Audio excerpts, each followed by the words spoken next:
조갑제 TV 시청자 여러분 안녕하십니까? 2025년 2월 10일 오후 6시입니다. 한국처럼 검사들이 또는 검찰이 언론의 제목을 장식하는 나라는 달리 없습니다. 일본을 예를 들면 일본에서 검찰 수사가 신문 기사에 실리는 경우는 매우 드뭅니다. 한국은 하루에도 몇 개의 기사가 검찰로 시작되는 기사입니다. 왜 이럴까요? 정치와 검찰은 멀리 있을수록 좋습니다. 그런데 정치가 검찰을 불러들이고 검찰이 정치를 또 검찰 속으로 불러들여 가지고 검찰과 정치가 한데 엉켜서 돌아갑니다. 첫째는 한국 사람들이 고소고발을 좋아합니다. 일본은 정치는 정치적으로 해결하는 것을 원칙으로 삼고 있는데 한국은 그렇지 않습니다. 오히려 정치권이 정치의 영역을 벗어나서 고소고발전으로 들어가면 자연히 검찰이 개입하게 되는 거죠. 그리고 지금 한국의 법 체계가 너무나 현실에 맞지 않아 가지고 검찰이 정치인을 수사할 때 자의적으로 해석할 부분이 참 많습니다. 그러니까 정치가 검찰에 예속되는 부분이 생기는 겁니다. 그러면 검사가 오히려 정치를 농단할 수가 있게 되는 거죠. 이래저래 검사와 정치가 뒤엉켜 있는 가운데서 한동훈 전 법무부 장관, 전 국민의힘 대표의 활약이 눈부십니다. 이 이유는 한동훈 전 대표가 오랫동안 특수부 검사로 일하면서 정치권 수사를 많이 했고 또 부패 문제라든지 정치와 연관된 어떤 대기업의 문제라든지 이런 것도 수사를 해가지고 많은 경험을 가지고 있기 때문이고 법무장관 당대표를 해서 정치적 감각도 뛰어난 데다가 이 사람이 많은 독서량이 있어가지고 글과 말을 아주 정확하고 신속하게 쓴다는 장점 때문이라고 생각을 합니다. 그래서 한동훈 페이스북은 아마 거의 모든 기자들이 주시하는 하나의 게시판입니다. 한동훈 페이스북이 어떤 문제를 다루기 시작하면은 그 방향으로 흘러가는 경우가 많아요. 어떻게 보면은 이 정치판의 기상예보를 하고 있는 셈입니다. 예를 들면은 이번에 통일교 게이트로 커진 이 사건도 3일 전부터 한동훈 전 대표가 매우 빠르게 상황을 파악하고 상황을 이쪽 방향으로 끌고 가고 하는 그런 글을 올리면서부터 사건이 그 방향으로 흘러가기 시작을 했습니다. 최신 페이스북 글은 이렇네요. 활짝 열린 통일교 게이트. 여야 관계없이 엄정 수사라는 이재명 대통령 말처럼 이재명의 분신 정진상도 엄정 수사해야 합니다. 정진상이라는 이름이 여기에 등장하는 이유가 아마 있을 것 같아요. 활짝 열린 통일교 게이트. 통일교 게이트라는 말을 처음 쓴 사람이 한동훈 전 대표입니다. 그 전에 그러니까 어젯밤에 쓴 페이스북 글은 이렇습니다. 통일교 게이트. 이재명 아니라 이재명 하랩이라도 못 막습니다. 내일 통일교 관계자가 민주당에 돈 준 것을 법정에서 폭로한다고 합니다.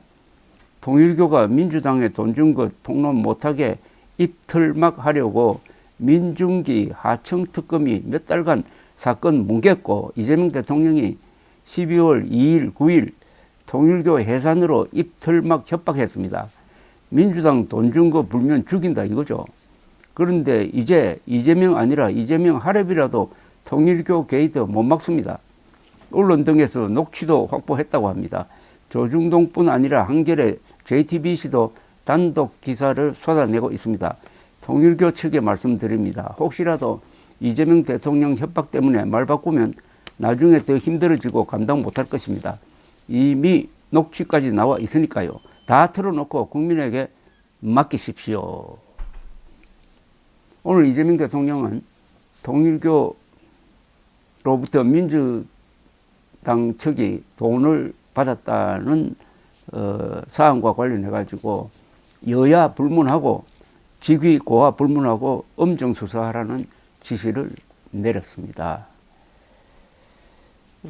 맨 처음 3일 전에 한동훈 대표가 올린 그런 어떤 방향을 제시하고 있었습니다. 이게 첫 보도였습니다. 한동훈 페이스북의 통일교 금품 로비에서 민주당만 속 빼준 민주당 하청업자 민중기 하청특검, 이야말로 민주당이 신나서 추진하는 위헌적인 법 왜곡죄 최악의 적용 대상입니다. 물론 위헌적 법 왜곡죄 없이도 현행범으로도 직무유기, 직권남용 등으로 당장 구속감입니다. 민주당은 자기들이 통일교한테 받은 거액 돈과 시계는 불법이 아니라 합법이라는데 그런 헛소리 하려거든 민주당은 그동안 계속 통일교 돈 받아 먹어왔다고 털어놓으십시오.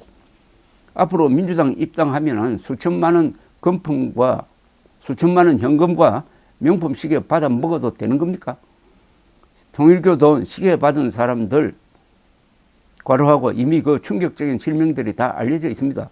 사람들이 문재인 쪽 사람들이라 민주당 내의 권력 투쟁이 예상된다고들 하던데 그런 거 상관없이 걸리면 가야 하는 겁니다. 통일교 돈 받아 먹을 때 그런 생각 못 했습니까? 요걸 시작으로 그 다음에 나온 글은 이겁니다. 민주당 하청 특검이 민주당 내년 지방선거 유력 출마 예정자가 통일교 돈 명품 시계 받아 먹은 것 덮어준 겁니까? 라는 제목으로 민주당과 민중기 하청 특검에 묻습니다. 통일교 돈 명품 시계 받아 먹었다는 민주당 정치인들을 민중기 하청 특검이 덮어준 이유가 민주당 내년 지방선거 유력 출마 예정자이기 때문입니까? 민중기 하청 특검이 수백 곳 압수수색했다던데 민주당 정치인이 통일교한테 받은 명품 시계 찾는 압수수색은 왜 안 한 겁니까? 민주당에 돈 명품 시계 줬다는 통일교 사람이 자발적으로 특검에 이름, 돈, 명품 시계 특정해서 진술했는데도 이걸 덮는다는 건 정신 나간 짓입니다. 민주당 하청 특검 민중기라고 했습니다. 이때부터 아주 프레임을 만들었습니다. 이 페이스북 글에 이어서 이제 통일교 게이트가 열렸습니다. 통일교 돈 받아먹은 정치인들 덮어준 하청특검 다 싹 처벌하고 퇴출해야 합니다 하는 글을 올렸고 이어서 또 이런 글을 올렸어요. 이재명 대통령 오늘 발언은 우리 돈 준 거 불면 죽인다는 공개 협박. 제목이 이렇습니다. 어제 올린 글입니다. 이재명 대통령 오늘 발언은 우리 돈 준 거 불면 죽인다는 공개 협박입니다. 이재명이나 민주당 쪽에 준 돈 통일교 측이 내일 재판에서 말하면 해산시켜 버리겠다는 저질 공개 협박입니다. 통일교 측이 민주당 준 돈 밝히겠다는 재판 하루 전에 대통령이 우리 준 돈 불면 죽인다고 공개 협박하는 것 마피아 영화 찍습니까? 그런 속보이는 헛소리 말고 이번 기회에 정당 진영 불문하고 통일교 돈 받는 석은 정치인들 싹 다 처벌하고 퇴출시켜야 합니다. 통일교 게이트는 이미 열렸고 이재명이 제발 저려서 저럴수록 커집니다. 드디어 오늘 이재명 대통령이 여야 가리지 말고 직위 고하 가리지 말고 엄정 수사하라고 했습니다. 활짝 열린 통일교 게이트. 여야 관계없이 엄정 수사라는 이재명 대통령 말처럼 이재명의 분신 정진상도 엄정 수사해야 합니다. 라는 게 가장 최신 한동훈 대표의 페이스북 글입니다. 한동훈 페이스북 글을 읽으면은 법률 공부도 됩니다. 그리고 글은 어떻게 쓰는 게 효과가 있는가도 가르쳐 주는 일종의 문장 교육도 됩니다. 글은 쉽게 써야 합니다. 그리고 정확하게 써야 합니다. 그리고 짧게 써야 합니다. 요 하나 더 붙이면 빨리 써야 합니다. 요런 글을 한동훈 대표가 페이스북 글을 통해서 많은 사람들에게 일종의 문장 교육을 시키고 있는 면도 있습니다. 그런데 잘 쓴 글은 읽으면 기분이 좋습니다. 한동훈 전 대표의 글을 읽고 통쾌하게 느끼는 사람이 많다면 그게 잘 쓴 글입니다. 잘 쓴 글은 국민들의 마음을 후련하게 만들어줍니다. 그게 스트레스 해소도 됩니다. 반대로 비비 꼬는 글, 거짓말하는 글, 이거는 읽으면 짜증이 납니다. 그만큼 스트레스 지수를 높여주는 거죠. 감사합니다.